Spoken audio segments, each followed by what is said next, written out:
Hey Brookside kids, I hope you guys are having a great week because here we're going to be talking about compassion all month long. That's right, on my block and in my neighborhood, who is around us that we can show love to, that we can show compassion to? See, Jesus, when he came to earth and he died on the cross, that was the biggest show of compassion that there ever was. That's right, he loved us so much that he gave up his life for us. So how can we show that love that God has given us, that Jesus gave us, to those around us? How can we show compassion to people in our neighborhood, to our friends, and even to our family? Check out today's story on compassion, and I'll see you next time.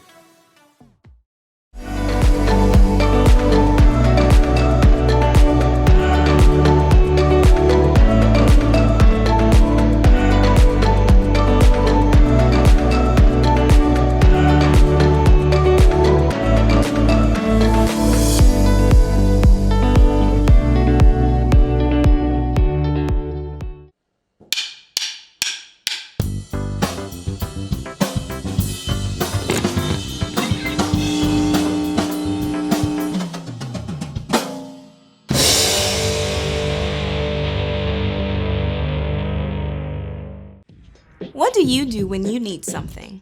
If you're thirsty, you take a drink. When you're bored, maybe you pick up a good book. If you're cold, you grab a sweater. Lonely, you hang out with a friend. And if you're hungry, you pick up your favorite snack. It's really easy to do something about your own needs because you can't escape them. They follow you around like a shadow. It's a lot more difficult to pay attention to what other people need. You have to focus your eyes and your heart. And when you begin to see the needs around you, then you can take action. Maybe you see your mom is stressed after a long day of work. So load the dishwasher, even if it's not your turn. Spot a new kid in the cafeteria? Offer a seat at your table. You see your little brother really struggling with math? Take a few minutes out of your game to help him. The lady who drives your bus seems really sad. Thank her for being on time to pick you up every day. The weeds in your neighbor's flower bed get out of control while she's on a trip, so pull some weeds for her. When you begin to focus your eyes and your heart to see the needs around you and do something about them, others will see God at work in you. That's why compassion is an amazing way to worship God with your life. Because worship is about more than just singing loud. It's all about living loud.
that's what we'll do.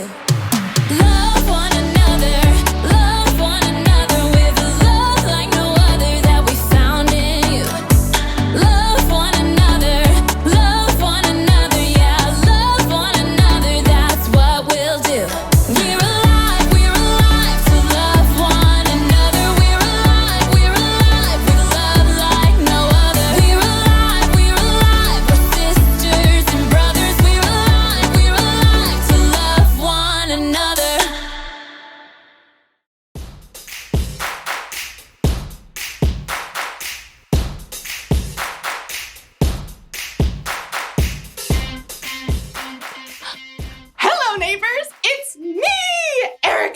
And this is my block.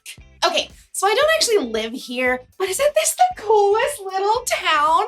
Almost everyone you know lives in a neighborhood. Of course, what your neighborhood looks like may be different from someone else's. You may live in this kind of neighborhood. A lawn to mow, swing set in the backyard, lemonade stand in the driveway. Or maybe your neighborhood is more like this.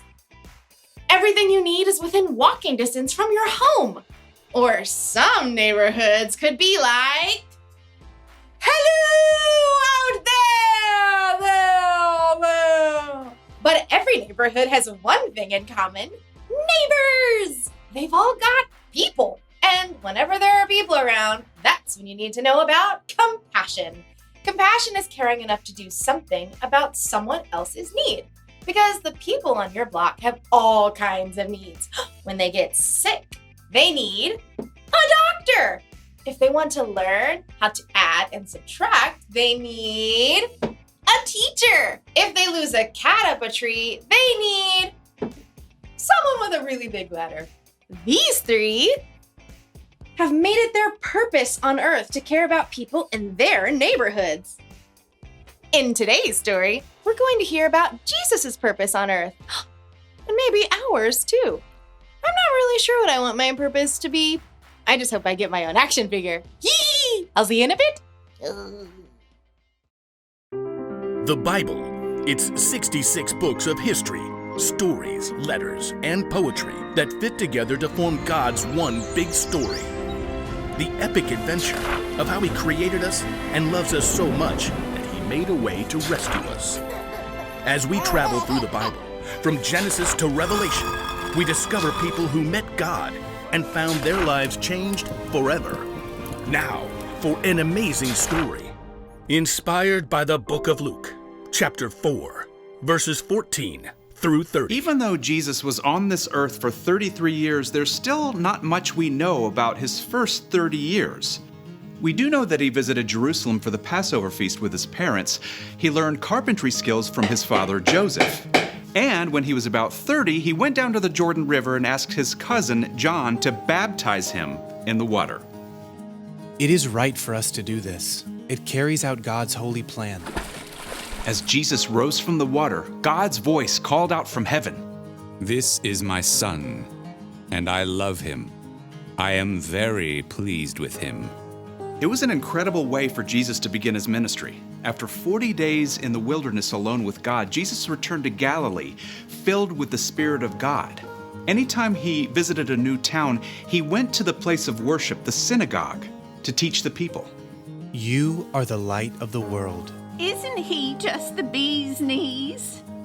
Everywhere Jesus went, people were amazed and praised his teaching. That is, until he got to Nazareth, the town where he had grown up. Well, if it isn't Carpenter Boy Jesus! Hey man, where you been? We hear you talk real big now. On the Sabbath day, Jesus went into the synagogue. An attendant handed him a rolled papyrus. The scroll of Isaiah. Isaiah was a prophet who lived hundreds of years before Jesus, and God had spoken to Isaiah about a Messiah who would come to rescue God's people, and Isaiah had written down every word. Watch that papyrus as you unroll it. A bit crackly. Jesus stood before the crowd of worshipers and unrolled the scroll until he came to the right place. The Spirit of the Lord is on me. He has anointed me to announce the good news to poor people. He has sent me to announce freedom for prisoners. He has sent me so that the blind will see again. He wants me to set free those who are treated badly. And he has sent me to announce the year when he will set his people free. There was silence as Jesus rolled up the scroll and sat back down. Everyone stared. Today, this passage of Scripture is coming true as you listen. Jesus hadn't just read some dry, dusty, ancient words. Jesus had declared that he was God's Messiah, that he was there to announce good news and bring freedom to the poor, the hurting, and those who had been mistreated. But he's Joseph's son, isn't he? He can't be the Messiah. What I'm about to tell you is true.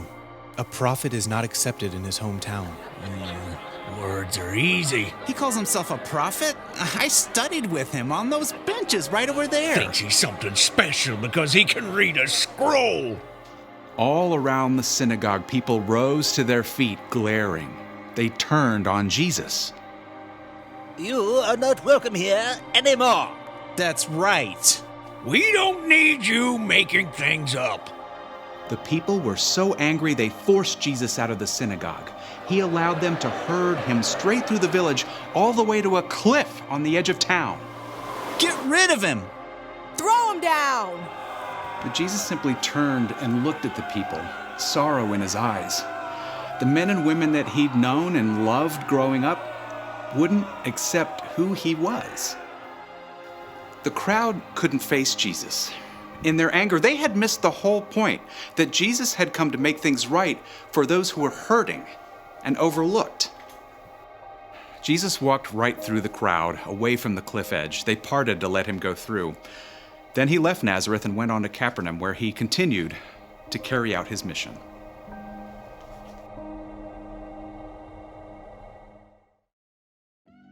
When Jesus was here, he had a mission to announce the good news to people who needed to hear it and to care about people who'd been treated badly or had been overlooked. He came to heal, to teach, and to rescue. That was his purpose. And Jesus fulfilled that purpose when he died on the cross for the sins of the whole world. That's how much compassion he has.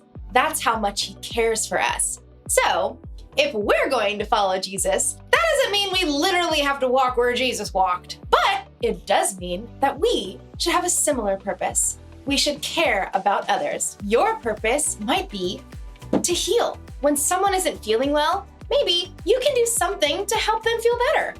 Or when someone is having a hard time understanding something, you can help teach them. Or you can rescue someone from danger. You can be a hero.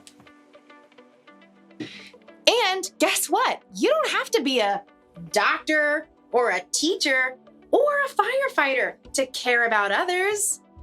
You can care about the people on your block right now. You know how? You can lend a hand to someone who needs one. You can make somebody laugh. Or you can listen. Or you can just be there for someone who's all alone. Jesus cared so much for other people, and we should too. That's why the one thing to remember today is this. Following Jesus means caring about others. That's true in your neighborhood and in mine. I've got my own action figure. Spitting image. Close enough. I'll see you next time. Can you play me? Okay, thanks.